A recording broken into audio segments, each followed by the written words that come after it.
Welcome to my new vlog. ये दादी पूजा कर दिए बैठ के। मैं बाहर बहुत सारी गाड़ियों की चाबी है, दिखाता हूँ।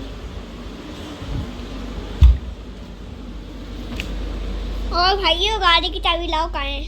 लाओ, भाई को दिखानी है। ये ली सारी चाबियाँ, पहले इसके लिए मैं तो निकालूं। कहाँ तो एक चीज दिखाता हूँ उनको। पहले मुझे एक एक सेट करके रखने दो। अब देखिए, ये देखिए, ये देखिए,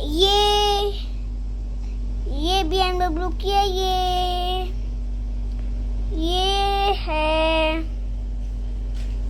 जो मेरे नाना के पास ही वो है। और ये वाली है ऑडी की, सॉरी ये वाली है पोर्शे की।